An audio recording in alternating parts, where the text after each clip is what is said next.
अपना स्वाध्याय चल रहा है चर्चा चैतन्य की। चर्चा चैतन्य की माने मेरी चर्चा, क्योंकि मैं ही तो एकमात्र चैतन्य तत्व हूँ।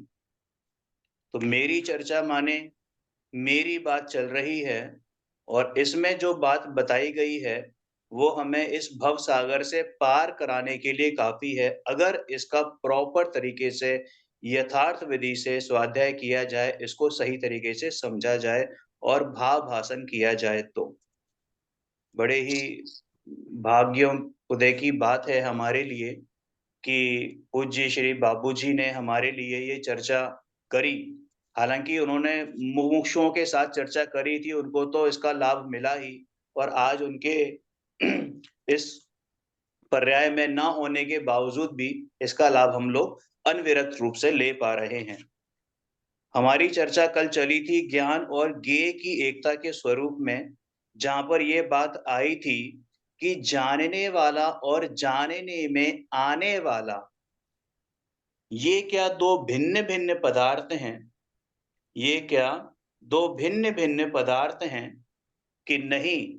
ये दो भिन्न भिन्न पदार्थ की बात तो छोड़ दो, ये दो भिन्न भिन्न पर्याय भी नहीं है, एक ही पर्याय है, स्वयं एक ही पर्याय है। क्योंकि वहां पर इतना स्पेस नहीं है कि वहां पर किसी दूसरे द्रव्य के लिए जगह हो पाए, यहां तक कि दूसरी पर्याय के लिए भी जगह हो। पेज नंबर कौन सा भैया? पेज नंबर 152 है आंटी, 152, 152। ज्ञान और ज्ञेय की एकता में, ठीक है। इसको रिकॉल करते हैं, जो जिन्होंने कल कक्षा अटेंड नहीं की थी वो आज कर लें, फिर आगे बढ़ेंगे। यहाँ प्रश्न किया था कि जानने वाला और जानने में आने वाला, ये दो पर्याय हैं या एक ही पर्याय है? बाबूजी ने उत्तर दिया कि स्वयं एक ही पर्याय है, क्योंकि वहां दूसरा कोई नहीं है। तो एक ही पर्याय में जब वो जानने वाला है, तो फिर यहाँ जानने में आने वाला भी होना चाहिए। भैया जब जानने वाला है तो फिर जानने में आने वाला भी होना चाहिए ना, दो पार्टी हो गई, जानने वाला और जानने में आने वाला। तो ये कह रहे हैं कि भैया जानने वाला दूसरा तो है ही नहीं, और दूसरी पर्याय भी वहां नहीं आ सकती है। तो दूसरे पदार्थ की बात तो बहुत दूर रही, दूसरी पर्याय भी वहां नहीं आ सकती है। इसलिए वो पर्याय ही, वही पर्याय जानने वाली है, और वही जानने में आने वाली है। माने क्या देखो कि ज्ञान ही ज्ञान को जान रहा है। जी भैया। हाँ, जब जनरली क्या है कि जब ज्ञान और ज्ञेय होता है, अभी आत्मानुभूति के हिसाब से मत देखो, जर्नल भी देखो, तो जानने की पर्याय में जो ज्ञेय झलकता है वो एक समय की पर्याय में झलकता है ना। मतलब ज्ञेय को जाने वो अलग पर्याय, और ज्ञान की एक अलग पर्याय, ऐसा तो होता नहीं है ना। इसमें तो जानना और जानने वाले में भेद हो जाएगा, और भेद होने से वह गुण उसका नहीं ठहरेगा, समझ रहे हो ना आप? जब गुण से गुणी का ही भेद हो जाएगा, तो या तो गुणी का नाश हो जाएगा या तो गुण का नाश हो जाएगा, अथवा वह गुण किसी और द्रव्य का ठहरेगा। पकड़ में ही बात नहीं, पकड़ में ही। तो जब जानना होता है, तो जानना हमें कैसे मालूम कि ये जानना है? कि जानने में कुछ ना कुछ जानने में आता है। जैसे जैसे दीपक, तो जो प्रकाश है, प्रकाश के समीप कोई वस्तु रखी है, क्या उदाहरण आया ग्रंथों में, शास्त्र में, समय सारजी में उदाहरण है ना। प्रकाश के समीप कोई वस्तु रखी है तो प्रकाशित होती है। और जब प्रकाश के समीप कोई वस्तु नहीं रखी है, तब प्रकाश स्वयं को तो प्रकाशित कर ही रहा है ना। समझ नहीं बात? वस्तु रखी है तो वस्तु भी प्रकाशित हो रही है, परंतु कोई वस्तु नहीं है, तब तब क्या प्रकाश नहीं है? कि प्रकाश तब भी है, और उस समय प्रकाश वस्तु को, वस्तु नहीं होने से भले ही प्रकाश में प्रकाशित ना होती हो, परंतु स्वयं प्रकाश तो प्रकाशित हो ही रहा है। जैसे घर में कोई ना हो और लाइट जल रही हो, तो आप क्या कहते हैं? अरे जब कोई है नहीं तो लाइट क्यों जला रखी है? तो कहते नहीं कहते? तो उस समय जब कमरे में कोई नहीं था, तब कौन था? कि प्रकाश तो था। लाइट, हाँ समझे? लाइट। हाँ। और वो प्रकाश किसको प्रकाशित कर रहा था? कि भले ही उस कमरे में कोई अन्य वस्तु ना हो, परंतु स्वयं को तो प्रकाशित कर ही रहा था। अर्थात प्रकाश और प्रकाशत्व एक साथ ही होते हैं, अलग अलग नहीं होते।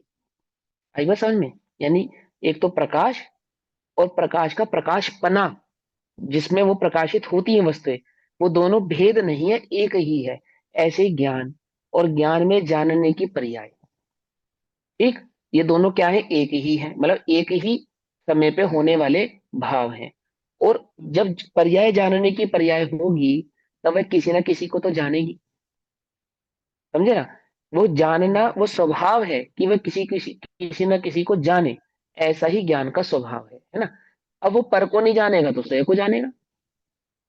जब ज्ञान के स्वभाव में कोई पर समीप नहीं है, अर्थात उपयोग जब बहिर्मुखी नहीं है, तो कहाँ है, तो अंतर्मुख। डेफिनेटली अंतर्मुखी है, डेफिनेटली अंतर्मुखी है। और जब वह किसी अन्य को, पर को नहीं जान रहा है, तो वो डेफिनेटली स्वयं को जान रहा है, क्योंकि ऐसा हो नहीं सकता कि ज्ञान हो और किसी को जाने नहीं, ऐसा हो ही नहीं सकता। तो ये एक ही भाव है, ज्ञान और ज्ञान में जो जानना है, ये एक ही समय पे होती है। भाई बस समझ में। तो कहते हैं कि जानने वाला और जानने में आने वाला क्या दो है क्या, बोले ज्ञान ज्ञेय और ज्ञाता। ज्ञान ज्ञेय और ज्ञाता, ज्ञाता माने जिसका ज्ञान गुण है, और ज्ञेय जो जानने में आता है। तब जब मैं स्वयं की आंख से स्वयं को देखता हूं, तो यहाँ तीन काम नहीं होते, यहाँ एक ही काम रह जाता है, वो है स्वयं। मैं मुझको मेरी आंख से देखता हूं, तो यहाँ कॉमन क्या है, बोले मैं कॉमन हूं यहाँ पे, तो एक मैं भाव ही यहाँ पे रह जाता है। अर्थात उस एक समय की पर्याय में ज्ञान और ये एक रूपता से ही झलकते हैं। इसलिए वहां दो पर्याय कहना अथवा दो द्रव्य कहना अथवा दो भावों का परिणमन कहना ऐसा नहीं है, ठीक है ना। क्योंकि द्रव्य में पर्याय का भेद तो किया जाता है, परंतु द्रव्य में पर्याय का भेद होता नहीं है। समझ नहीं लगती समझ में। द्रव्य भिन्न और पर्याय भिन्न, ये वचनात्मक है, वस्तुआत्मक नहीं है। द्रव्य द्रव्य गुण और पर्याय ये अभेद है। अभेद होने पर भी कैसे हैं, भिन्न स्वभाव वाले हैं, भिन्न सत्ता वाले नहीं। क्या कहा, भिन्न स्वभाव वाले हैं। भिन्न सत्ता का मतलब हो गया तीन द्रव्य, और भिन्न स्वभाव का मतलब हो गया एक ही द्रव्य के भिन्न स्वभाव। जैसे हाथ पांव और आंख, या आंख नाक और कान, ये तीनों एक हैं या अलग अलग हैं। कि चेहरे की अपेक्षा से आंख भी हिमांशु है, नाक भी हिमांशु है, कान भी हिमांशु है ना, कर्ण ये भी हिमांशु है। लेकिन क्रिया की अपेक्षा से आंख देखने का कार्य करती है, नाक सूंघने का कार्य करती है, और कान सुनने का कार्य करती है। परंतु तीनों क्या है, एक हिमांशु ही है, समझे। ऐसे ही वो द्रव्यत की अपेक्षा से द्रव्य गुण और पर्याय तीन है क्या, कि द्रव्यत की अपेक्षा से तो तीन नहीं है, परंतु स्वभाव की अपेक्षा से, सत्ता की अपेक्षा से एक है, और स्वभाव की अपेक्षा से भिन्न है। पकड़ में ही बात नहीं, पकड़ में ही। तो वो भिन्न स्वभाव वाले होने से पर्याय का स्वभाव क्षणिक है, द्रव्य का स्वभाव ध्रुव है, और गुण द्रव्य के आश्रित रहने से वे भी ध्रुव भाव वाले ही हैं, परिणमनशील ही हैं। तो वहां जब वस्तु यानी कि आत्मा ज्ञान गुण से, ज्ञान गुण की जानने रूप पर्याय में जब स्वयं को जानता है, तो वहां ज्ञान ज्ञेय और ज्ञाता का अभेदत्व हो जाता है। अर्थात पर्याय और द्रव्य की कोई भिन्नता है ऐसा रहता नहीं। बोले क्यों नहीं रहता, बोले सबसे पहली बात तो पर्याय की दृष्टि में, वहां ध्रुव की ही दृष्टि है, और वहां द्रव्य ने ध्रुव की अपनी दृष्टि की है, इस बात को पर्याय ही झलका रही है। और कैसे झलका रही है, कि स्वयं ध्रुव होकर ही झलका रही है, अर्थात वह ध्रुवत्व को ही वहां पे प्रकट कर रही है। इसलिए वहां कोई तीन है ऐसा नहीं है। और जानने वाले की पर्याय अलग हो और जानने में आने की पर्याय अलग हो, तो द्रव्य का गुण से भेद तो हो जाएगा, भेद हो जाएगा। तो वहां पे ऐसा कोई भेद भी नहीं है। इसलिए वे क्या है, वह एक ही है। एक ही पर्याय में जानना और जानने में आना, ये एक ही पर्याय में घटित होता है, या दो पर्यायों में ऐसा होता नहीं है। लो भैया, आगे। बहुत बढ़िया। जैसे गणतंत्र होता है ना, government is for the people, by the people, of the people. तो वो हाँ भले ही वो अलग अलग स्वभाव है, लेकिन वो हाँ द्रव्य एक ही है। मतलब एक दृष्टांत से हम ये समझ सकते हैं। हाँ हाँ, सही है सही है, बिल्कुल सही है। फिर यहाँ कहा कि दूसरी पर्याय भी वहां नहीं आ सकती, इसलिए वो पर्याय ही जानने वाली है और वही जानने में आने वाली है। इसे भी विकल्प कहते हैं। आचार्य भगवान ने तो यहां तक कहा है कि इस क्लिष्ट कल्पना से भी क्या साध्य है, मैं तो हम्म गायक ही हूँ। गायक क्यों, क्लिष्ट क्यों कहा इसको? कि वो एक ही अभेद वस्तु में भेद की जो कल्पना की जा रही है ना, उस अभेदत्व भाव में ध्यान ध्येय और ध्याता का जो एकत्व है, उस एकत्व में जो कल्पना की जा रही है भिन्नत्व की, उसको क्लिष्ट, क्लिष्ट माने मुश्किल, मुश्किल। और वह मुश्किल भी किस लिए कह रहे हैं?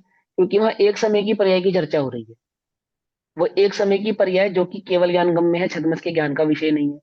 तो जो ज्ञान का विषय नहीं है, ऐसी एक समय की पर्याय में जो भेद कल्पना कर रहा है ना जी, उसको क्या कहा? क्लिष्ट भाव का। अर्थात कह रहे इतनी मुश्किल, इतनी जटिल अवस्था में जाने की आवश्यकता ही नहीं है।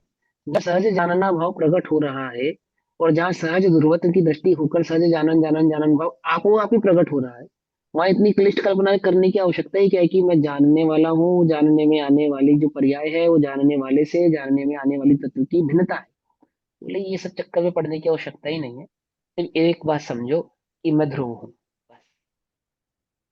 ना मैं पर्याय हूँ, ना मैं ज्ञान हूँ, मैं क्या हूँ? मात्र ध्रुव हूँ। और ध्रुव कैसा? तो चैतन्य तो ध्रुव, वो जो चैतन्य भाव है, वो ध्रुवत्व को लिए हुए है। बस इतना सरल मार्ग है, इतना सुगम मार्ग है। उसको इतना क्लिष्ट यानी कि जटिल, मुश्किल करने की कोई आवश्यकता ही नहीं है। नहीं। बरोबर। तो क्या चिन्मात्र ही अनुभव में आ रहा है कि नहीं? सोचने में कुछ भी नाम दें, क्योंकि नाम तो सब हैं उसके, लेकिन उसके भाव में फर्क नहीं पड़ना चाहिए। भाव माने चिन्मात्र, चाहे जीव तत्व कहो, जीवास्तिकाय कहो, जीव पदार्थ कहो, कुछ भी कहो, लेकिन है वो चिन्ह मात्र। और वो जो जानने चिन्मात्र वाला यानी कि, चिन्मात्र यानी कि चैतन्य मात्र। चैतन्य। हाँ, और वो चैतन्य का लक्षण है। जैसे चिति शक्ति, चिति शक्ति कहा ना पहले, पहले जीव कहा, फिर चिति कहा। जीव का लक्षण चिति शक्ति, फिर चिति का लक्षण ज्ञान दर्शन। ज्ञान दर्शन। ठीक है ना? तो जो ज्ञान दर्शन की समग्रता को लिए हो, उस भाव को चैतन्य कहते हैं। अर्थात जो प्रकाश को लिए, प्रकाशत्व को लिए हो, उसे प्रकाश कहते हैं। समझे? प्रकाश किसको कहते हैं? बोलो। जो सहज ही, जो अपने को प्रकाशित कर रहा हो, वस्तु को प्रकाशित करे चाहे ना करे, अपने को तो स्वयं प्रकाशित कर ही रहा है, स्वयं उसको को प्रकट। प्रकाश कहते हैं। है ना? पकड़ में ना, प्रकाश। जो स्वयं ही प्रकाशवान है, प्रकाशित वो वाला हो, उसे प्रकाश कहा जाता है। समझ रहे? नहीं समझ रहे? भाव समझ में आ रहा है ना? हाँ। ऐसे ही चैतन्य किसे कहते हैं? बोले ज्ञान चैतन्य, दर्शन। जो सहज ही जानन भाव वाला हो, दर्शन भाव वाला हो, उसे हम्म। चैतन्य कहते हैं। तो जीव का लक्षण चैतन्य, और चैतन्य का लक्षण ज्ञान दर्शन। अर्थात क्या साबित होता है इससे? कि चैतन्य भाव किसको कहते हैं? इसमें ज्ञान और दर्शन भाव समग्र होते हैं, एकत्व को धारण किए हुए होते हैं। ऐसे भाव को चैतन्य कहते हैं। सहज जानन भाव चैतन्य, स्वयं से उद्यतमान प्रकाशमान, तो स्वयं जानन भाव वाला जो भाव होता है, जो अभी, अभी भी वर्तमान में भी, इस समय भी कोई जानने वाला है या नहीं है? है। बोलो, है या है। नहीं है? कोई जान रहा हम्म। है? मैं कुछ कह रहा हूँ, कोई जान रहा है कि हाँ भैया हम जान रहे हैं ना? हम कौन? जीव। कौन है वो? है ना वो जो चैतन्य भाव, जानन भाव है, वो, उसे कहते हैं चैतन्य। और वही अनुभूति में आता है। क्या आता है अनुभूति में? आत्मानुभूति में आता है, ध्रुव अनुभूति में आता है, ज्ञान अनुभूति में आता है, चैतन्य अनुभूति में आता है। बोले नाम आप कुछ भी तो, होता वो एक चैत्य भाव ही है, चैतन्य भाव ही है।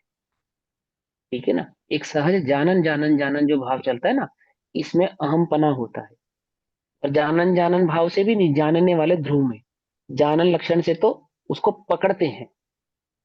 ये जो जानन जानन चल रहा है ना, इस जानन भाव से तो वो ध्रुव पकड़ में आता है। जैसे मिठास से दूध में छुपी हुई शक्कर पकड़ में आती है। ये हम्म। दूध मीठा है या नहीं मीठा है कैसे पता चलता है? कि आपने दूध पिया, और वो जैसे मिठास का अनुभव हुआ, अरे इसमें शक्कर है, ऐसे ही वो जो जानन भाव जैसे ही पकड़ा ना, तो जानन भाव जैसे ही पकड़ में आता है, ध्रुव पकड़ में आता है। तो वो जानन जानन कहाँ से निकल कर आ रहा है? ध्रुव से निकल कर आ रहा है ना, पर्यायात्मक वाला नहीं। यदि जानन भाव के पर्याय में पड़ता है जीव, समझना था, थोड़ा सा भेद समझना। जब मैं जानन जानन वाला हूं ऐसे अटकूंगा तो कोई ना कोई ज्ञान का विषय बनेगा ही बनेगा, अर्थात विकल्प या गेय ज्ञान का विषय बनेंगे ही बनेंगे। लेकिन वो जानन जानन से जब ध्रुव की ओर जाएगा तो जो ज्ञान में गेय बनते हैं उनकी दृष्टि नहीं होगी, सहज जानन भाव की दृष्टि होगी। पकड़ में आई बात? नहीं पकड़ में आई? जानन वाले जानन को देखेगा तो गेय नहीं दिखेंगे, और जानने वाला हूं ऐसा देखेगा तो गेय दिखेंगे। तो क्या कहते हैं गुरुदेव? जानन हार जड़ाए छे, जानन जड़ाए छे नहीं, जानना जानने में नहीं आता, जानने वाला जानने में आता है। अंतर आया समझ में? और जब जानने वाला जानने में आता है तब क्या होता है? तब पर्याय दृष्टि टूटती है, ध्रुव दृष्टि होती है, अर्थात पर्याय ही ध्रुव हो जाती है। ध्रुव हो जाती है, वो क्या कहने लगती है कि मैं तो ध्रुव हूं, है ना बाबूजी? क्या कहते हैं? मैं तो ध्रुव हूं, मैं तो ध्रुव हूं। कौन कह रही है? पर्याय कह रही है। पर्याय। अर्थात वो जानन जानन भाव है, वो जानन जानन पने से कहाँ चला जाता है? जानने वाले की ओर अपने उपयोग को समग्र करता है। ठीक है ना? ऐसा। चलो भैया आगे। बहुत बढ़िया। अब वो जो जानने वाला है वो सामान्य है, तो वो पर्याय का सामान्य ऐसा लेना है कि हाँ बिल्कुल वही लेना है, क्योंकि पर्याय का सामान्य माने सामान्य बना ली उसने तो सामान्य हो गया। माने विशेष का तिरोभाव कर दिया तो फिर सामान्य हो गई पर्याय, माने ज्ञान ही हो गई बट यानी। समझ में आ गई बात? सबको समझ में आ गई कि विशेष क्या था जिसका तिरोभाव किया? कौन बताएगा? कौन बताएगा विशेष क्या था जिसका तिरोभाव किया? अब वो लोग को सुमांटी बता रहे हैं, बताओ। जैसे कि मैं मेरे को केवल ज्ञान हो गया या मुझे सम्यक दर्शन प्राप्त करना है, विशेष की तरफ ध्यान चला जाता है तो अपने आप को भूल जाता है कि मैं कौन हूँ, चलो मैं ठीक ध्रुव है, हूँ। एक एक कुछ कुछ ठीक है, संपूर्णता से ठीक नहीं है, कुछ कुछ ठीक है। कोई और बताएगा कि विशेष को तो छोड़ दिया और सामान्य की ओर चला गया? मोहित भैया तो मतलब बता ही देंगे। मतलब कोई और? पर्याय किसी और पर्याय को ट्राई दृष्टि करने दो भैया। है? पर्याय दृष्टि पर्याय दृष्टि को छोड़ के द्रव्य दृष्टि लगानी। हाँ हाँ ठीक है, कुछ कुछ ठीक है, ये भी कुछ कुछ ठीक है। गलत नहीं कह रहे हो आप, कह तो ठीक ही रहे हो, पर जो उत्तर चाहिए यहाँ पे वो उत्तर नहीं मिल रहा है। हाँ, गेय को और कौन बोल रहा है? मत। ज्ञान मात्र, यदि गेय को हाँ छोड़ हाँ ज्ञान। हाँ हाँ, वेरी गुड वेरी गुड, ये है मूल बात। कि वहां पे ज्ञान का विशेष क्या है? कि ज्ञान में जो जानने में आ रहा है वो तो ज्ञान का विशेष था, प्रभाव, है ना? और जो सहज जानन जानन भाव है जिसमें जानने में आ रहा है वो सामान्य था। ठीक है, एक जानना और एक जानने में आने वाला। तो जो जानने में प्रभाव आते थे वो तो विशेष थे, और जो उन प्रभावों को जानता था वो सामान्य था। अब जो जानन जानन है ना, वो किसका है? कौन जानने वाला है? जब उसकी तरफ दृष्टि गई तो उसकी तरफ दृष्टि कब जाती है? जब ज्ञान का सामान्य भाव अर्थात जानन जानन भाव पकड़ में आता है तब उसकी दृष्टि जाती है। समझ में बात? समझ? दूध में शक्कर मिली है तो दूध देखेंगे तो शक्कर नहीं दिखेगी, और शक्कर देखेंगे तो दूध नहीं दिखेगा। क्या कहा? कुछ बात समझ में आई? है ना? एक स्वाद दूध का होता है, एक स्वाद शक्कर का होता है। जब हम दूध पीते हैं तो स्वाद किसका आता है? शक्कर का या दूध का? अगर कोई कहे शक्कर का आता है तो पानी में मिलाकर दे देते हैं, दूध समझ के पी लो। हम्म। क्या? तो तब तो कहोगे नहीं नहीं नहीं, दूध का भी स्वाद आता है। और जब हम दूध में शक्कर नहीं मिलाते तब किसका स्वाद आता है? आज दूध में स्वाद नहीं आया। अरे, तो शक्कर का स्वाद है या दूध का स्वाद है? अंतर मिक्स समझ कर में नहीं आया? हाँ, मिक्स कर दिया। तो जब दूध का स्वाद ले तब शक्कर का स्वाद नहीं आता, जब शक्कर का स्वाद ले तब दूध का स्वाद नहीं आता। बाबूजी कहते हैं खीर में राख मिलाता है, खीर में राख मिलाता है, तो राख कैसे मिलाई उसने खीर के अंदर? समझ में ही बात है? समझ कि वहां ज्ञान का विशेष अर्थात जो गे भाव है जब उसकी दृष्टि करता है तब ज्ञान का रस नहीं आता, और जब ज्ञान की दृष्टि करता है तब गे उसे उपयोग टूट जाता है, छूट जाता है। तो सहज जानन भाव की जब दृष्टि करता है तो आपो आप ही सहज ही वो जो जानने वाला है उस ओर जाता है। ये जानना जानना कहाँ से आ रहा है? वो जानन भाव है ना जो ध्रुव, उसकी ओर उपयोग जाता है। कि मैं जानने वाला हूँ, अहो मैं हूँ, अहम भाव उसमें एकत्व धारण करता है। सहज जानन भाव में एकत्व धारण करता है। आई बात पकड़ में? पर्याय भाव से नहीं, पर्याय में करेगा तो विशेष में जाएगा, सामान्य में करता है। हालांकि वह भी पर्याय भी सामान्य भाव को ही पर्याय भाव ही है वह भी, परंतु वह दृष्टि ध्रुव की है और यहाँ दृष्टि ज्ञेय की है, ये अंतर है। उस विशेष यानी कि ज्ञान में झलकने वाले ज्ञेय और सामान्य अर्थात सहज जानन जानन भाव। देखो जानने में जब जानना आता है तो कैसा आता है? जानने में रसगुल्ला आता है तो कैसा आता है कि भैया जैसा रसगुल्ला है वैसा आता है, ठीक है ना। जब मिठास जानने में आएगी तो कैसी जानने में आएगी? कि मिठास रूप आएगी। ऐसे ही जब जानना जानने में आएगा तो कैसा जानने में आएगा? ज्ञान रूप। बोलो। ज्ञान रूप। है ना, मतलब जानना जब जानने में आता है तो जानन रूप ही आता है, सीधी बात है।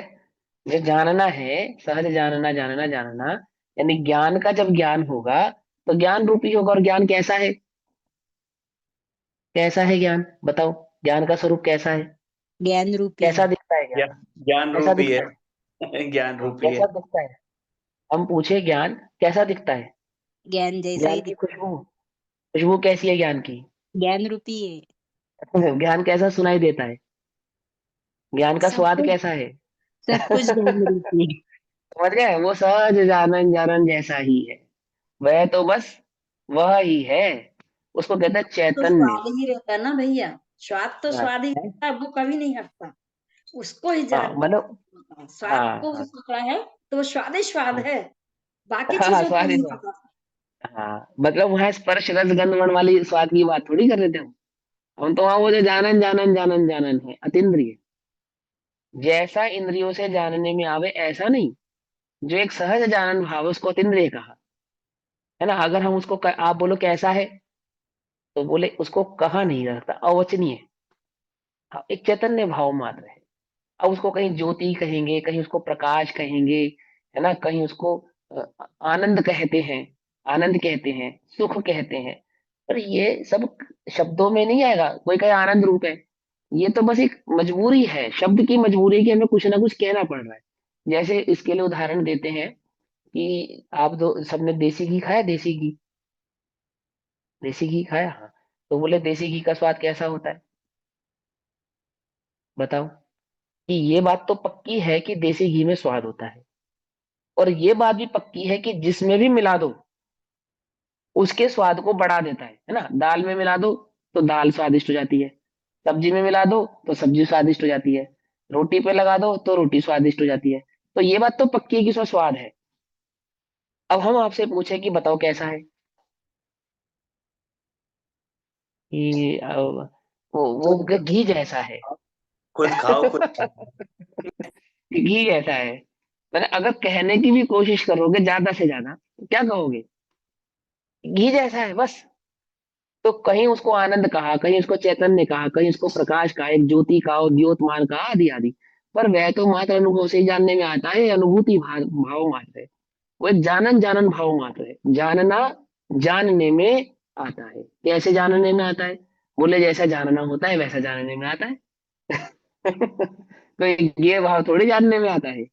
समझे या नहीं समझे? पकड़ में ही बात नहीं पकड़ में आई? हाँ हाँ। इसको वेदन रूप कहेंगे, वेदन रूप। हाँ, वेदन वेदन है ना। वहां अनुभव कहना, वेदन कहना, प्रतिभास कहना, संचेतन कहना, ये सब एकार्थवाची है। ठीक।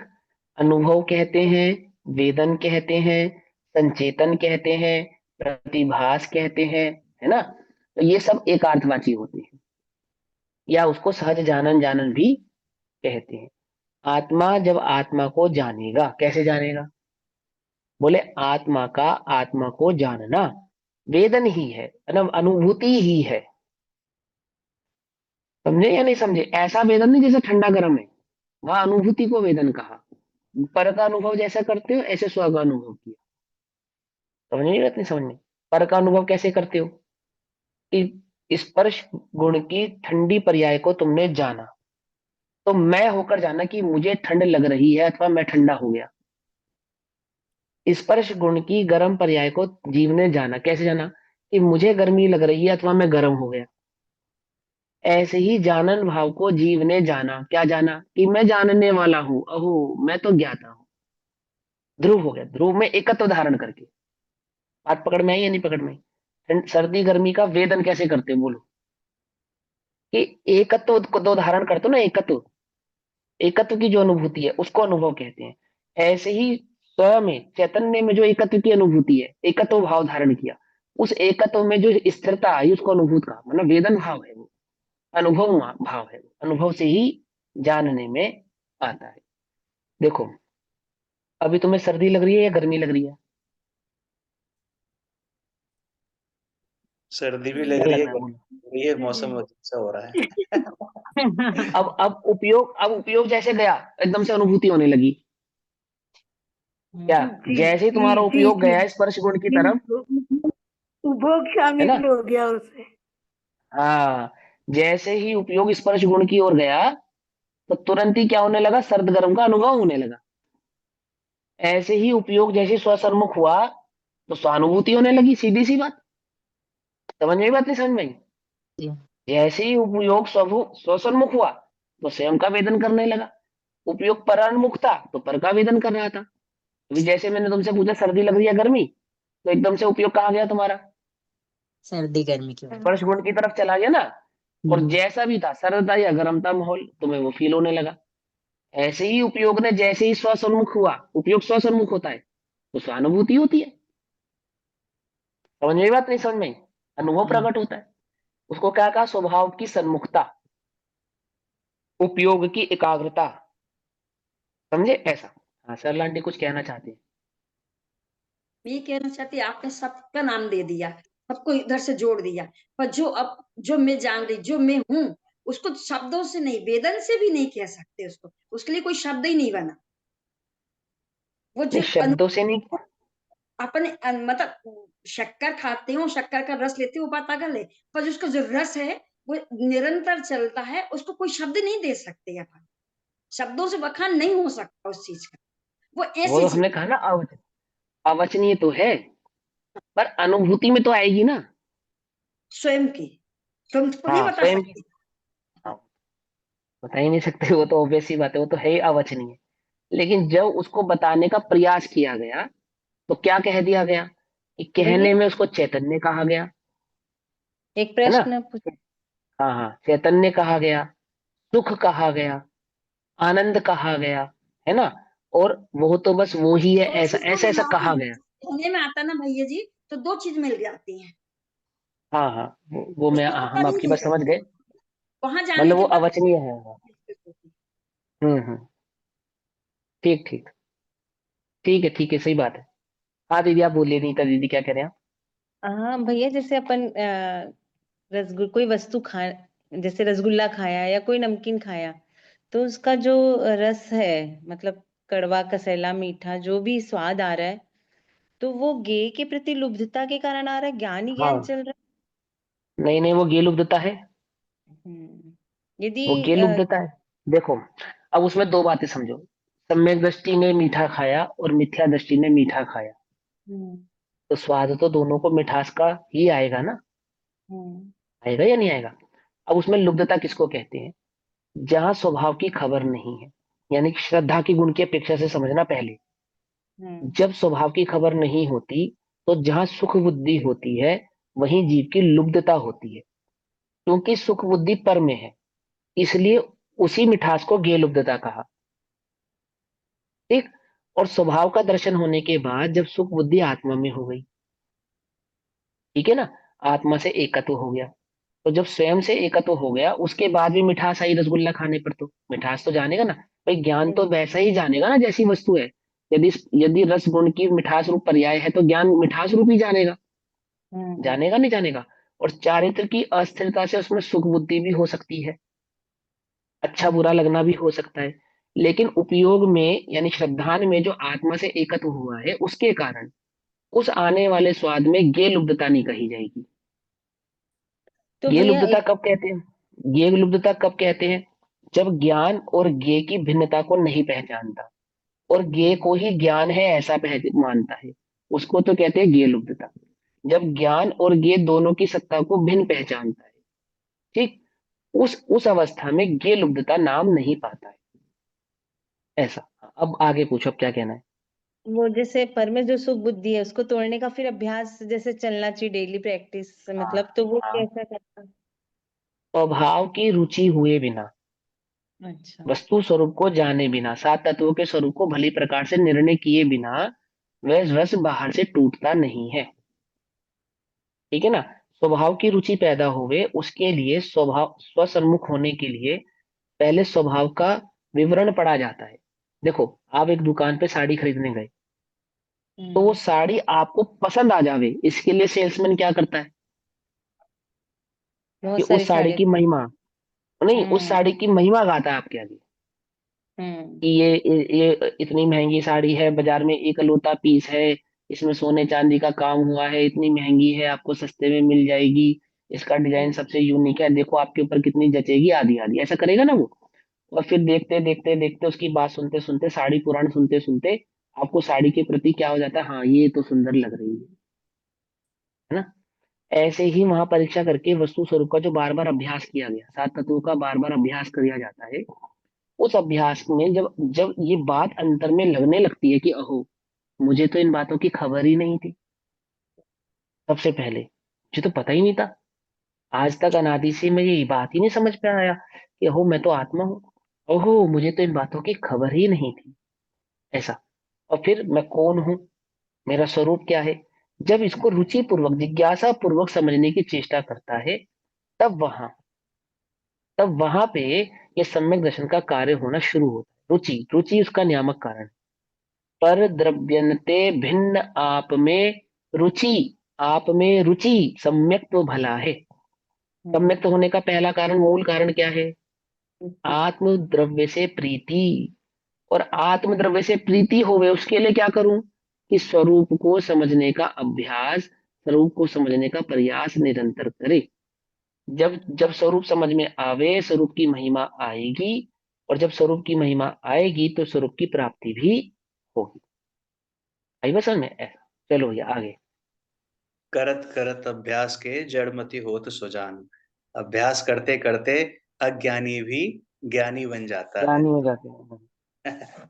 बहुत सुंदर। फिर यहाँ कहा कि ज्ञानाकार हो गई, अर्थात ज्ञान ही रह गया।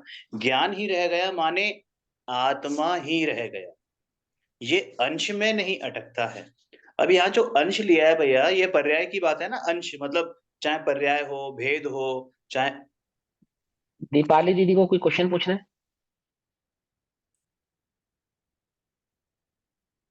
हाँ, नहीं सर, हैंड वो रेस किया ना। नहीं सर, वो गलती से हो गया है।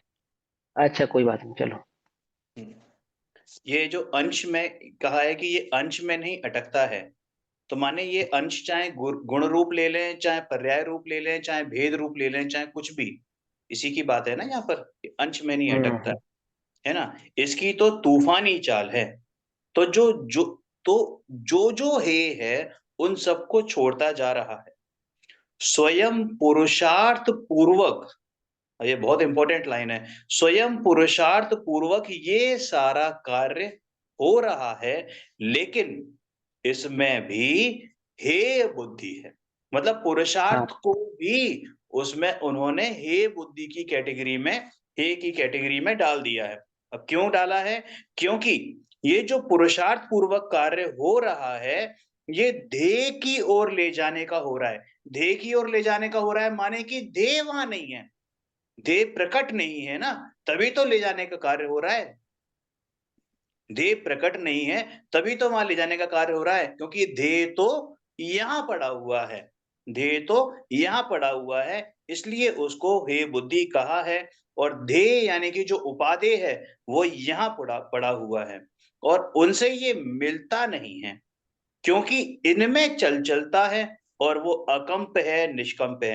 इनमें चल चलता है मतलब ये जो पुरुषार्थ बुद्धि चल रही है, पुरुषार्थ रूपी पर्याय चल रही है, ये चंचल है। और ये यानी कि ये ध्रुव जो है वो अकंप है, निष्कंप है, इसलिए अब देखो, इनमें सुनो, मिलान नहीं। जो पुरुषार्थ है ना, पुरुषार्थ वो विकल्पात्मक होता है। और जो पुरुषार्थ का रिजल्ट होता है वो निर्विकल्प होता है।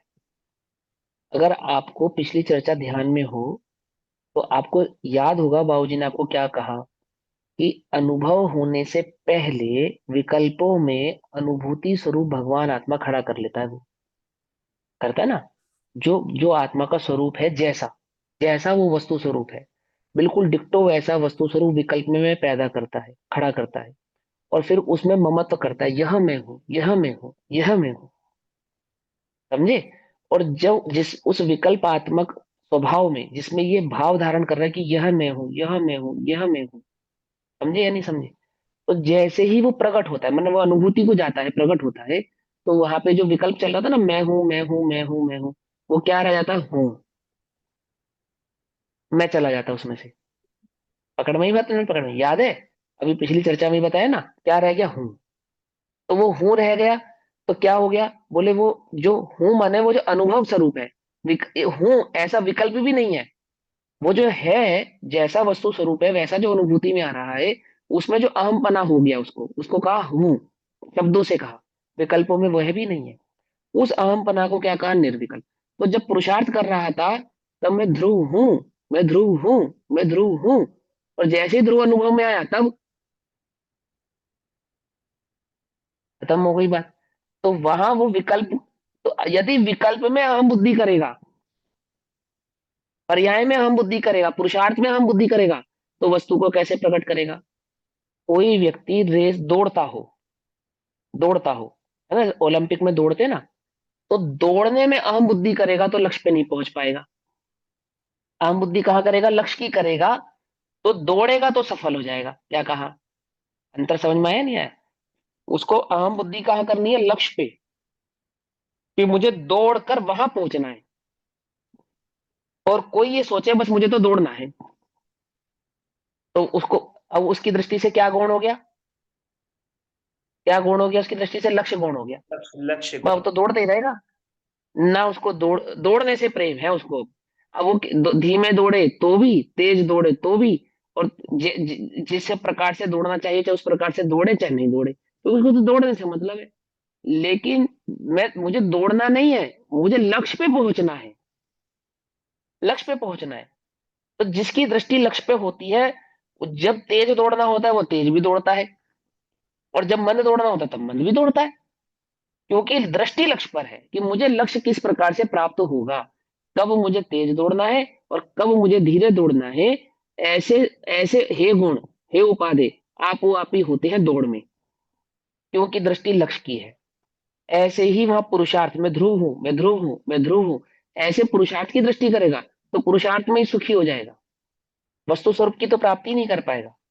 लेकिन प्रेम उसको ध्रुव से है, तो ध्रुव की ओर दौड़ रहा हो, मैं ध्रुव हूँ ध्रुव, और जैसे ही ध्रुव मिला, बोलो, प्रेमिका की याद कब तक आती है? जब तक बोले प्रेमिका जब तक प्रेमिका नहीं आती है। सीधे समझे? और फिर प्रेमिका की याद फिर कब आती है? कि जब प्रेमिका जाती है। लेकिन जब प्रेमिका रहती है तब प्रेम का आनंद होता है और ना उसकी याद नहीं होती है। समझे? ऐसे ही ध्रुव के प्रति पुरुषार्थ कब होता है? कि बोले जब ध्रुव नहीं होता है। लेकिन जब ध्रुव होता है तब ध्रुव का पुरुषार्थ होता है या नहीं होता है? तो बोले पुरुषार्थ, अरे जिसको पाने का पुरुषार्थ कर रहे थे तो मिल गया ना, अब फिर तो आनंद होता है। पुरुषार्थ में आनंद नहीं होता, आनंद तो वस्तु के मिलने पर होता है। यदि आनंद पुरुषार्थ में ही आ जावे तो वस्तु की प्राप्ति की इच्छा कौन करे? क्या कहा? उस ध्रुव को पाने की इच्छा कौन करे? क्योंकि आनंद तो पुरुषार्थ में ही आ गया ना, आया ना। पुरुषार्थ में आनंद नहीं होता। हाँ, पुरुषार्थ होता है, पुरुषार्थ में एकत्व नहीं होता, एकत्व ध्रुव में होता है। ऐसा, ठीक है? चलो भाई आगे। तो बिल्कुल वैसे ही है कि हाथ में गुलाब जामुन रखा है, तो उस समय जो हाँ मुंह में पानी आ रहा है उसको देखकर हाँ वो जो आनंद है, लेकिन वो आनंद असली हाँ आनंद नहीं है, क्योंकि आनंद हाँ तो हाँ तभी आएगा जब वो मुंह में जाएगा। तो जैसे हाँ अनुभूति वो होगी, तो उस समय वो जो असली आनंद आएगा वो उस कोटि का नहीं है। अब कई लोग हाँ, उस आनंद में ही संतुष्ट हो जाते हैं, तो वहीं अटक जाते हैं, वहीं सही है। अटक जाते हैं। हाँ बहुत बढ़िया। तो ये कह रहे हैं कि कहाँ गया? कि इसमें, इसलिए इनमें मिलान नहीं है, और इसने उसको चिन्ह मात्र को अपनत्व दिया है, चिन्ह मात्र को अपनत्व दिया है, तो इनको अपनत्व नहीं दे सकता, यानी इस पुरुषार्थ के विकल्पों को अपनत्व नहीं दे सकता। जिनको जिसका एकत्व ध्रुव के लिए प्रति समर्पित है, जिसका एकत्व ध्रुव को समर्पित है, वो अपना एकत्व पर्यायों को देता नहीं है। ऐसा समझे ये बात? जिसने अपना सर्वस्व ध्रुव को दिया है, वो अपना अंश भी पर्याय को दे नहीं सकता। सर्वस्व दिया है ना, सर्वस्व मतलब, सर्वस्व मतलब अंश भी पर को नहीं दिया, समझे? सर्वस्व दिया है ऐसा। चलो भाई, अब जो पुरुषार्थ की पर्याय ध्रुव में पसर रही है, वो, और जिसने अपना सर्वस्व सारा ध्रुव में समर्पित कर दिया है, अब वो जो पर्याय है वो उसको भी क्यों सर्वस्व, उसको भी क्यों दे, उसको भी क्यों दे? पुरुषार्थ की जो पर्याय है वो ध्रुव को समर्पित ही जब होगी, जब तुम अपना सर्वस्व ध्रुव को दोगे, समझे? अन्यथा तो पर्याय पुरुषार्थ की ध्रुव को समर्पित होगी ही नहीं, समझे? उसकी ये शर्त है। क्या शर्त है? कि तू अपना सर्वस्व ध्रुव को देगा तो मैं उसमें पसरूं, तू अपना सर्वस्व ध्रुव को नहीं देगा तो मैं नहीं पसरूंगी। अंश मात्र भी यदि तूने त्रुटि की ध्रुव को अपना सर्वस्व मानने में, तो वो पुरुषार्थ की पर्याय उस ध्रुव में पसरती नहीं है। समझ में आई बात? ऐसा। चलो, जी, तो माने पुरुषार्थ, पुरुषार्थ को भी अपनत्व नहीं दे सकता, पुरुषार्थ पुरुषार्थ को भी अपनत्व नहीं दे सकता कि देखो भैया, अपनत्व जो है ना पर्याय मात्र में ही नहीं है, अपनत्व पर्याय मात्र में ही नहीं है। पर ये जो धारा है ना, इसमें भी हे उपाधि है, पर ये जो धारा चल रही है, ये सारी हे धारा है। ये वाली धारा मतलब जो अनुभूति के काल से पहली वाली जो धारा है, वो सारी की सारी हे कोटि की है। ये सब समझ पा रहे हो? ये साहित्यिक शब्द होते हैं। अब ये बेसिकली तो सारे के सारे भावार्थ में समझे जाते हैं, और ये जो शब्द कहे जा रहे हैं ये साहित्यिक है। ये पर्याय सर्वस्व ध्रुव को दे रही है, और वो पर्याय कौन है जो अपना सर्वस्व ध्रुव को दे रही है? कौन है वो पर्याय? पाकिस्तान की पर्याय है, हिंदुस्तान की पर्याय है? ध्रुव की है। ध्रुव समय की की है। निरपेक्ष पर्याय। अच्छा, और ध्रुव कौन है? अमेरिका है या जर्मनी है? मैं स्वयं। है ना? तो समझ में, ध्यान से समझना कि मैं जो अपने प्रति ही समर्पण ला रहा हूं, उस समर्पण भाव को वहां पे पर्याय कह रहे हैं। ठीक है? ये जो हमारा ज्ञान में जो पुरुषार्थ हो रहा है ना, ज्ञान में, टोटल पुरुषार्थ ज्ञान में जो चल रहा है, तो ज्ञान के उस पुरुषार्थिक भाव को तो पर्याय कहा। ठीक? और ज्ञान के उस पुरुषार्थिक भाव में जो ध्रुव की दृष्टि यानी ज्ञाता की दृष्टि हुई, उस ज्ञाता को ध्रुव कहा। तो एक है ज्ञाता, एक है ज्ञान। समझ नहीं बात? मैं कौन हूं? ज्ञाता हूं, ज्ञान हूं? मैं ज्ञाता हूं, ज्ञान हूं? कहता है दोनों कहता ज्ञाता। लेकिन समय दोनों सार में तो ज्ञान, ज्ञान ही आत्मा कहा है। कोई भेद नहीं है, ज्ञान ही हाँ, कहता है। ज्ञाता भेद ही नहीं है। हाँ, अभी ज्ञाता और ज्ञान में कोई भेद नहीं है। क्यों भेद नहीं है? क्योंकि ज्ञान का लक्ष्य करे तो ज्ञाता पकड़ में आवे, हाँ। इसलिए। समझे?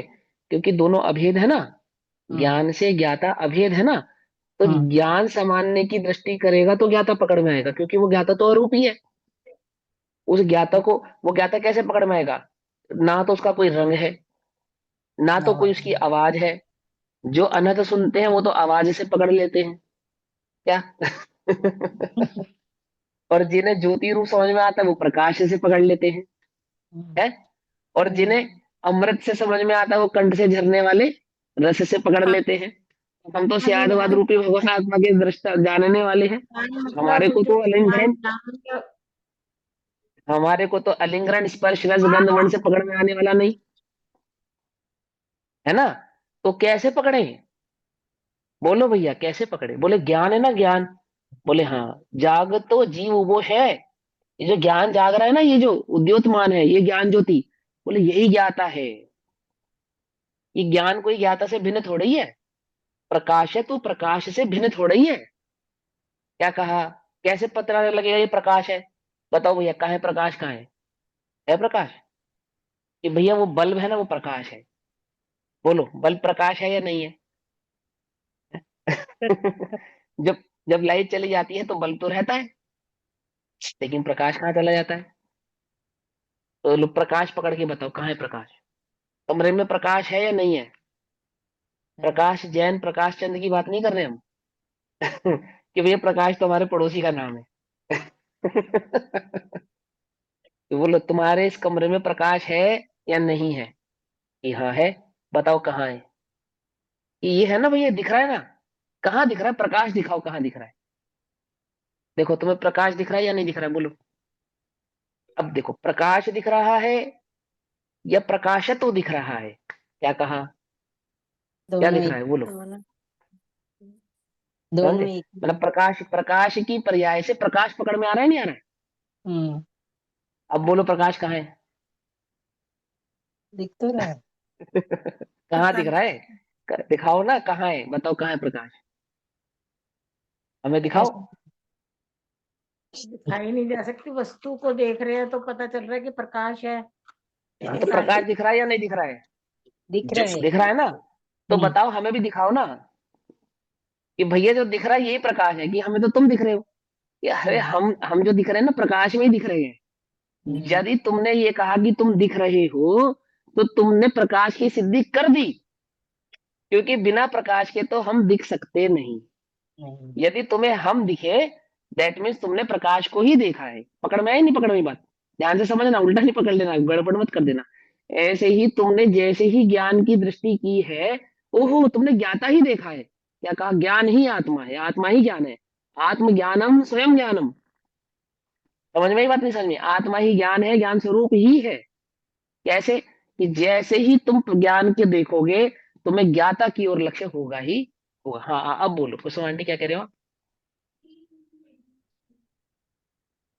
मैं ये कह रही थी, इनके ज्ञान के द्वारा ही ज्ञाता तक जाया जाता है, कि जो ध्रुव स्वभाव है वो ज्ञान के द्वारा ही वहां पे पहुंचा जाएगा। हाँ, ज्ञान ही उसका लक्षण है। ज्ञान का निर्णय हुए बिना ज्ञाता का निर्णय नहीं होगा। पकड़ में ही बात नहीं? पकड़ में ही। तो वहां अब ज्ञान का निर्णय करने का मतलब, वो पर्याय का लक्ष्य आदि क्या का क्या मतलब है? कि वो जो जानना जानना जानना हो रहा है, उस जानने में जो जो विकल्प चल रहे हैं ना, मैं ध्रुव हूं, मैं ध्रुव हूं, मैं ध्रुव हूं, ये तो जानने में आ रहा है आपके। तो जो जानने में ध्रुव हूं, ध्रुव ध्रुव ये भाव आ रहा है ना, इसको पर्याय कह रहे हैं यहाँ पे। और वो जो जानने जानने से जैसे एकत्व होगा, जैसे एकत्व होगा, तो वो एकत्व किससे होगा? बोले, वो जानने की पर्याय में जो एकत्व होगा, वो जानने की पर्याय से नहीं होगा, जानने वाले से होगा। समझ में? बात नहीं समझ में? स्वयं जानन रूप प्रकाश में क्या देखोगे? प्रकाश को देखोगे। ये प्रकाश की पर्याय में क्या दिख रहा है? प्रकाश ही दिख रहा है। ऐसे उस ज्ञान की पर्याय में कौन दिखेगा? ज्ञान ज्ञान। ज्ञाता। ध्रुव दोनों एक समझे ही नहीं समझे? ज्ञाता। हाँ हाँ, क्योंकि ज्ञाता और ज्ञान कौन है? दो नहीं है, एक ही है। एक ही है। पकड़ में ही बात नहीं? पकड़ में ही, हाँ है ना? ऐसे ऐसे उसका लक्ष्य किए करेगा। ऐसा, चलो भैया आगे। जी। अब आता है अनुयोगों में हेय उपादेय। अनुयोगों की अपेक्षा अगर अपन कहें तो बात बहुत बड़ी हो जाती है, लेकिन चार अनुयोगों की अपेक्षा चार अनुयोगों की अपेक्षा तीन अनुयोग हेय तत्व हैं, और एक केवल द्रव्यानुयोग उपादेय है और भगवान की वाणी है। द्रव्यानुयोग का आत्मा है। अब यहाँ पे ग्रहण अर्थ का अनर्थ ना हो जाए तो थोड़ा सा आप समझा दो कि यह अनुयोगों की अपेक्षा तीन अनुयोग हेय तत्व हैं और एक केवल द्रव्यानुयोग उपादेय है और भगवान की वाणी है। द्रव्यानुयोग का आत्मा है। देखो सुनो, क ख ग ग घ, ये हैं, ये उपाधि हैं। क्या कहा? समझ में नहीं समझ? कि जब तक आपको वो वर्णमाला के अक्षर पढ़ने नहीं आएंगे, तब तक आप शब्द नहीं पढ़ सकते, है ना? उपादेय। और जब तक आप शब्द नहीं पढ़ सकते, तब तक आप पूरी लाइन नहीं पढ़ पाओगे। और नहीं जब तक आप पूरी लाइन नहीं पढ़ सकते, आप पूरा सेंटेंस नहीं पढ़ पाओगे। और जब तक आप पूरा सेंटेंस नहीं पढ़ सकते, तब तक आप किताब नहीं पढ़ पाओगे। तो क ख ग घ घ ये सीखने के पीछे का जो लक्ष्य है वो क्या है? कि हम किताब पढ़ सके और किताब में लिखे हुए भाव को समझ सके। तो बेसिकली हमारा जो उपादेयत्व है वो तो है उस किताब को पढ़कर उसमें लिखी हुई विषय वस्तु के भाव को पकड़ना। वो तो हमारा क्या हो गया? उपादेयत्व। और उसके पीछे के सभी भाव क्या हो गए?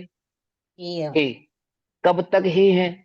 जब तक उस उपादेयत्व भाव को ना पकड़ पावे तब तक तो वे सारे के सारे उपादेय हैं। और जैसे ही वो उपादेय भाव पकड़ में आवे तो वे सभी भाव क्या हो गए? हे हो गए। अभी तुम्हारी कक्षा 7वीं कक्षा में, 8वीं कक्षा में, 9वीं कक्षा में पढ़ने वाला विद्यार्थी किताब में खोले और पढ़े क ल कल, च ल चल, न ल नल, ऐसे पढ़े, तो आप क्या कहोगे उसे? मूर्ख। क्या कहोगे? मूर्ख है। अरे कैसी बात करते हो? इसमें आप पढ़ो क्या लिखा है? का लिखा है नहीं लिखा? बोले हाँ लिखा है। ला लिखा है नहीं लिखा है? हाँ लिखा है। दोनों को पढ़ो क्या लिखेंगे? बोले कल। तो फिर मैंने कहाँ गलत पढ़ा? मैंने भी तो यही पढ़ा कल कल। कि पढ़ा तो तूने सही, परंतु ऐसे नहीं पढ़ना। इसके लिए थोड़ी तुझे स्कूल भेजा था। तो किसके लिए भेजा था? मुझे तो ऐसे ही सिखाया। अब चलो मेरे साथ। वो ले गया नर्सरी क्लास में, देखो टीचर कैसे सिखा रहा है कल कल। तो मैंने भी तो ऐसे ही पढ़ा। अरे मेरे बच्चे वो तो तेरी जो है तो तुझे इसलिए सिखा रहे थे इस समय कि वो जो देख रहा ना ऊपर की कक्षा में, देख कैसे पढ़ना है, वहां तक ले जाने के लिए ये पढ़ा रहे थे। ऐसे ही वर्तमान योग, चरणान योग और करणान योग क्या है? कि वो द्रव्यन योग की जो विषय वस्तु है आत्मा, ध्रुव, गायक, उस तक ले जाने के लिए तुझे वर्तमान योग, करणान योग, चरणान योग की सीढ़ी चढ़ाई थी। पकड़ में ही नहीं? पकड़ में ही। वो गायक ध्रुव तत्व तेरे पकड़ में आवे, उपादेय तत्व तेरी पकड़ में आवे, उसके लिए। अब उसको तो तूने कर दिया गौण, उस तक तो तू पहुंचना ही नहीं चाहता, उसको तो तूने लक्ष्य में ही नहीं लिया। और जो भी हे तत्व का है ना, मैंने जो जो उस तक ले जाने की सीढ़ी थी उस सीढ़ी पे तू घूम रहा है। बोले तो निडर था कि कोई वस्तु स्वरूप ही नहीं है। वास्तविक वस्तु स्वरूप तक ले जाने के लिए क्या कहा समय सारणी में? जिस प्रकार अनार्य जीव को आर्य भाषा में समझा नहीं सकते तो उसको अनार्य भाषा में ही कहते हैं, समझाते हैं। परंतु अनार्य भाषा को पढ़ के आर्य को तो अनार्य नहीं हो जाना चाहिए। अर्थात जिन्हें वस्तु स्वरूप की समझ हुई है, वस्तु स्वरूप को समझने का शेवशम प्रकट हुआ है, अथवा जिन्हें वस्तु स्वरूप समझ में आने लगा है, ऐसे जीवों को तो अनार्य भाषा अर्थात निमित्त आदि की अपेक्षाओं को पढ़कर निमित्ताधीन दृष्टि या बुद्धि नहीं कर लेनी चाहिए। अर्थात जो हे तत्व है उसको उपादेय नहीं बनाना चाहिए। पकड़ में ही नहीं? पकड़ में ही बात। वस्तु स्वरूप को भली प्रकार से समझने में अपने उपयोग को लगाना चाहिए। तो इस अपेक्षा से बाबूजी वहां पे वर्तमान योग, चरणान योग और करणान योग को हे कह रहे हैं। कब कह रहे हैं? कि जब उपादेय तत्व समझ में आ रहा है तो नीचे के 3 अनुयोग क्या हो गए? हो गए। लेकिन जब समझ में नहीं आ रहा है तब तब कौए का मांस त्याग करवाएंगे कौन? वे मुनिराज जो आत्मा की अनुभूति करने वाले छठे सातवें गुण स्थान में वर्तने वाले हैं, एक द्रव्य दूसरे द्रव्य का करता नहीं है, ऐसा जानने वाले मुनिराज क्या कहते हैं? कौए का मांस मात्र त्याग दे। ऐसा उपदेश दे रहे हैं। समझे या नहीं समझे? क्यों दे रहे हैं भैया? आप आत्मा सिखाओ ना उसे। अरे जिस प्रकार अनार्य को नहीं समझा सकते अनार्य भाषा के बिना, समझे नहीं समझे? ऐसा ऐसा तो जो, और वो अनार्य भाषा से कहाँ पहुंचा? स्वयं अनार्य स्वरूप हो गए नहीं भगवान महावीर स्वामी के रूप में, स्वयं आर्य स्वरूप हो गए नहीं? हो गए। कहाँ से शुरू करी? अनार्य भाषा से बात शुरू करी। तो ऐसे ही जिन जीवों को वस्तु स्वरूप समझ में आया है, 7 तत्वों का स्वरूप समझ में आया है, 6 द्रव्यों का स्वरूप समझ में आया है, इतनी बुद्धि इतना क्षेम प्रकट हुआ है, तो उनके लिए क्या कह रहे हैं? वो सब ही है। ठीक है ना? है क्या है? शैली है, विषय वस्तु है नहीं है। क्या कहा? कल ऐसा पढ़ने का निषेध है, कल को कल कहने का निषेध नहीं है। क्या कहा? समझे बात? कल तो कल ही कहा जाएगा, लेकिन कल ऐसे नहीं पढ़ा जाएगा। आई बात पकड़ में या नहीं? पकड़ में ही? समझे? ऐसा। तो वहां विषय वस्तु है नहीं है, शैली को है किया है। कि जिस शैली में अर्थात निमित्त की अपेक्षा से जो कथन किए जा रहे थे, वहां उस निमित्ताधीन दृष्टि को हे कर दिया है। परंतु उस निमित्ताधीन दृष्टि में भी जो उपादेय तत्व था, वो तो वहां पे भी वही था जो यहाँ है। पकड़ में ही बात, नहीं पकड़ में ही? उस वर्तमान युग का उपादेय तत्व, उस कर्णान युग का उपादेय तत्व, अथवा उस चरणान युग का उपादेय तत्व, तो ये द्रव्य योग ही है, कोई भिन्न नहीं है। समझ नहीं बात, समझे? लेकिन जब वो उस उपादेय को तुमने पकड़ना सीख लिया, तो अब जब निमित्त की अपेक्षा से कथन कर रहे थे, वो निमित्त को यहाँ पे हे कह दिया। आगे बात पकड़ में या नहीं पकड़ में? यानी कि महाशुभ परिणाम की अपेक्षा से शुद्ध परिणाम को समझा रहे थे। अपेक्षा किसकी ले रहे थे? परिणामों के शुभ भाव की। और समझा किसको रहे थे? शुद्धता को। अब जब तुम्हें शुद्धता का लक्षण समझ में आया है, तो तुम शुद्धता का कारण शुभ को नहीं मानना। क्या कहा? समझ में बात, नहीं समझ में? है ना? जब तुम्हारी आंखें कमजोर थी, तो हमने तुम्हें चश्मा लगाया, लेकिन तुम चश्मे को आंखें नहीं मानना। जब तुम्हें शुद्ध नहीं समझ में आ रहा था, तो हम शुभ की अपेक्षा से शुद्ध समझा रहे थे, परंतु तुम शुद्ध का कारण, अब जब तुम्हें शुद्ध समझ में आया है, उस शुद्ध का कारण शुभ नहीं मानना। अंतर समझ में आ रहा है या नहीं समझ में आ रहा है? चश्मे को आंख नहीं मानना। चश्मा क्या है? हे। आंख क्या है?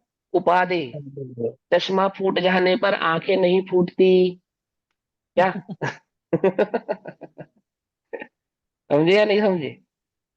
ठीक है ना? तो ऐसे ही वहां शुभ भाव और शुद्ध भाव, इसमें किसको उपादेय करना? तो जब वहां पे कहा जाए कि वर्तमान योग, चरणान योग और कर्णान योग को हे, तो वहां पे बेसिकली पाप और पुण्य के भावों को हे कहा जा रहा है, और उस शब्द तत्व को उपादेय कहा जा रहा है। ठीक, चलो भैया पढ़ो, अब आगे पढ़ाएंगे, बाबूजी बताएंगे। जी, अब यहाँ पर आई थी ना बात कि द्रव्यान योग का आत्मा है। तो द्रव्यान योग का आत्मा का मतलब कि द्रव्यान योग कहते ही उसे हैं जो द्रव्य में सौदा करता है, यानी द्रव्य में डीलिंग करता है। जिसकी डीलिंग द्रव्य में ही होती है, उसी को द्रव्यान योग कहते हैं। तत्व समझ में आए तो उसमें ऊंची-ऊंची, बड़ी-बड़ी बातें बोलने में साहस भी होता है। अरे भगवान, आपकी ही तो वाणी है, इसमें है क्या? आपसे अन्यथा, आपसे मतलब भगवान की वाणी से अन्यथा तो एक भी शब्द हम बोलते नहीं हैं। हम तो आपके ही चरण चंचरीक हैं, चरण चंचरीक हैं। ऐसा कैसे हो सकता है कि आपको हम बदनाम करते हैं किसी भी तरह? ऐसा हो नहीं सकता। अथवा अपने आप को हम आपसे बड़ा मान लें, ये कैसे हो सकता है? अरे वो तो चरणों का दास होता है, तो उसमें तो इतनी हिम्मत होती है, उसमें भी इतनी हिम्मत होती है। बाबूजी बेसिकली यहाँ पे आपको ये समझा रहे हैं कि जो आप जो द्रव्य युग का आश्रय ले रहे हैं ना, तो जो द्रव्य युग का आश्रय लेकर स्वच्छंदी या निश्चयभाषी हो रहे हैं, उनका यहाँ पे निषेध करके वो बता रहे हैं कि ऐसा नहीं द्रव्य युग का आश्रय की स्वच्छंदी हो जावे अथवा निश्चयभाषी हो जावे, ऐसा नहीं कह रहे हम। कि वो तो चरणों का दास कहकर क्या कहना चाहते हैं वहां पे? भगवान के चरणों का, मैं सिद्धों के चरणों का दास हूं या स्वयं सिद्ध समान हूं? बोलो, कौन हूं मैं? समान हूँ। बोलो। है कि समान होता हुआ दास हूं। ये कैसा समान है भैया? कि यहाँ पे निश्चयात्मक ध्रुव वस्तु की खबर तो है, परंतु निश्चयभास नहीं है। क्या कहा? आई बस समझ में? वह निश्चयात्मक ध्रुव वस्तु की तो खबर है, क्या नहीं है? निश्चयभास नहीं है। ऐसा। चलो 1 मिनट 2 मिनट और है, पढ़ लो उसको। जी। द्रव्य भक्ति और भाव भक्ति। द्रव्य भक्ति में भी जो उपासक हैं, द्रव्य भक्ति में भी जो उपासक क्या है, भास नहीं है इसलिए दास क्या? है एक एक आराम से। क्या? जिनका भी प्रश्न है फिर से रिपीट कीजिए, अभी सुनाई नहीं दिया हमको।